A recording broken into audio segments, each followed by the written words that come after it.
মহান রাব্বুল আলামিন লূত আলাইহিস সালামকে নির্দেশ দেন যে রাতের শেষ প্রহরে তার পরিবার নিয়ে শহর ছেড়ে চলে যাওয়ার জন্য। তবে তার স্ত্রী পেছনে থেকে যায় এবং তিনি পিছনের দিকে তাকান। তার স্ত্রীও ছিল সেই পাপী সম্প্রদায়ের সমর্থক। আল্লাহ তাআলার নির্দেশে লূত আলাইহিস সালামের স্ত্রীর উপরও সে আযাব আসে। আর এই সম্পর্কে পবিত্র কোরআনে মহান রাব্বুল আলামিন সূরা হুদের ৮২ ও ৮৩ নম্বর আয়াতে বলেন, অতঃপর যখন আমার আদেশ আসিল আমি এই জনপদটিকে উল্টাইয়া দিলাম এবং উহাদের উপর স্তরে স্তরে পাথর নিক্ষেপ করা হলো, যাহা তোমার প্রতিপালকের নিকট চিহ্নিত ছিল।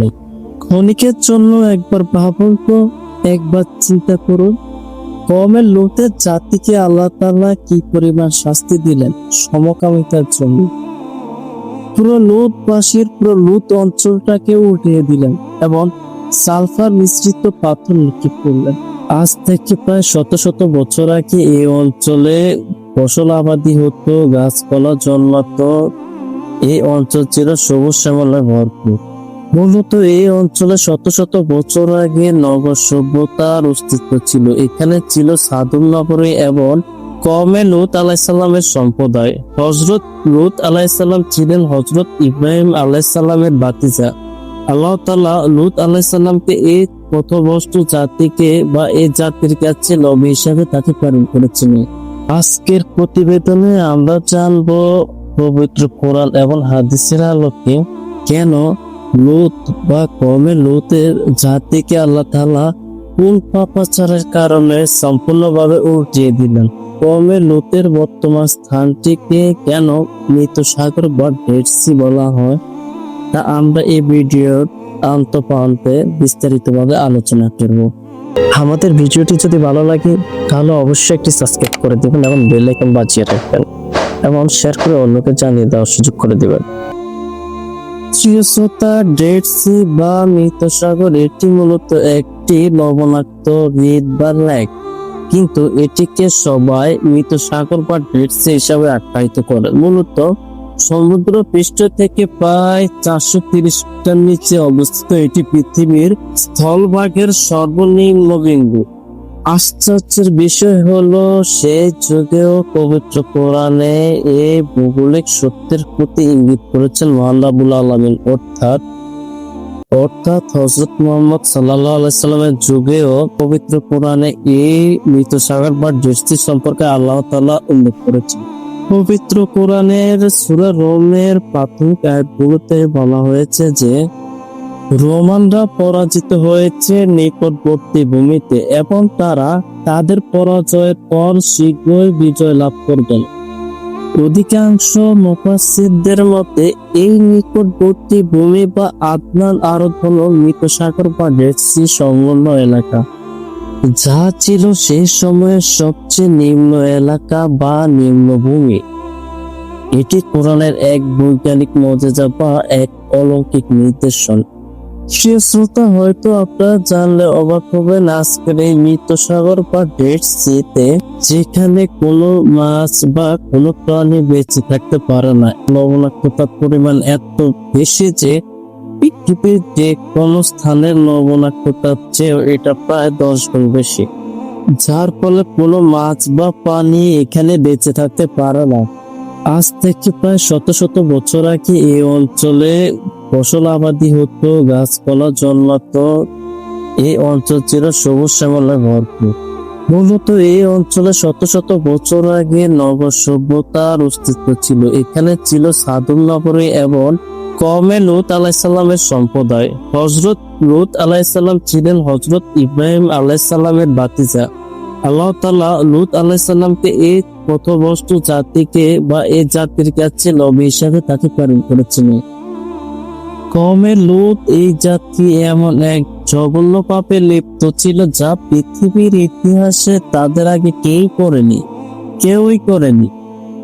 এমনকি এই জাতি এতটাই নির্বোধ এবং এতটাই জঘন্য ছিল যে তারা জনসমাবেশের সামনে বা জনগণের সামনে নানান প্রকার অপকর্ম এবং অশ্লীলতায় লিপ্ত হতো। তাদের এসব অপকর্ম এবং পাপ কাজ থেকে বিরত রাখতে আল্লাহ তাআলা লূত আলাইহিস সালামকে কমে লুত জাতির উপর প্রেরণ করেছিলেন, যাতে তারা এইসব অপকর্ম এবং পাপাচার থেকে বেরিয়ে আসে, একাত্মবাদ আল্লাহ তাআলার পথে ফিরে আসেন। হযরত লূত আলাইহিস সালাম এই ভয়াবহ পাপ কাজ থেকে তাদের বিরত থাকতে বলেন। তিনি তাদেরকে সতর্ক করেন যে এই কাজের জন্য আল্লাহর পক্ষ থেকে কঠিন শাস্তি বা আযাব আসতে পারে।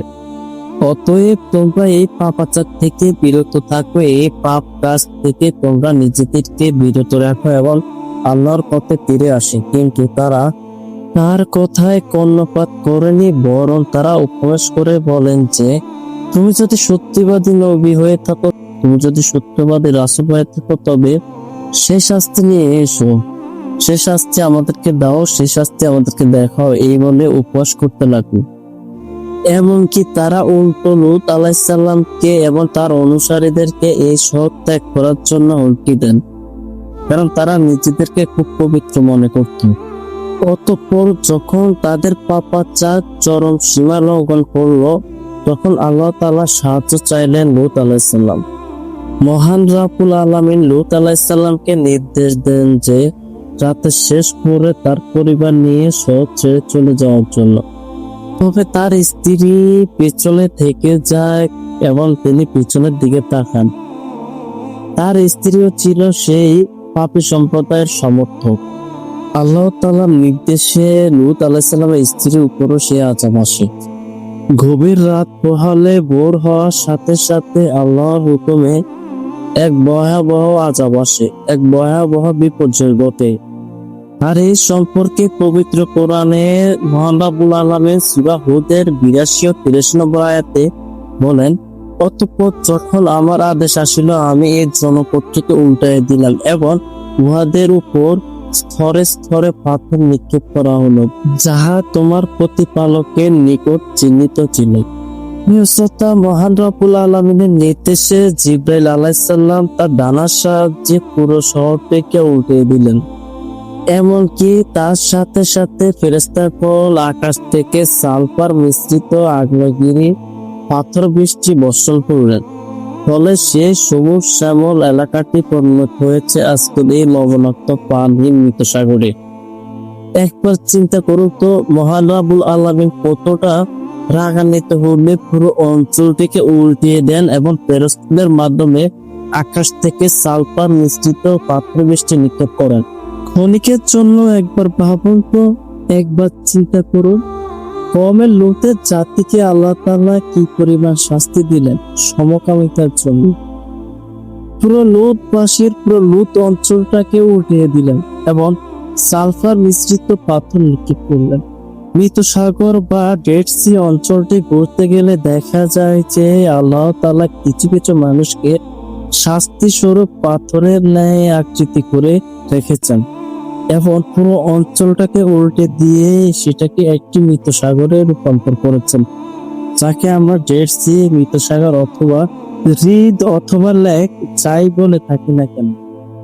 এই ঘটনাটিকে আল্লাহ তাআলা কিয়ামত পর্যন্ত নিদর্শন হিসাবে রেখে গেছেন, যাতে মানুষ পাপাচার, বিশেষ করে সমকামিতা ও অশ্লীলতা থেকে দূরে থাকে।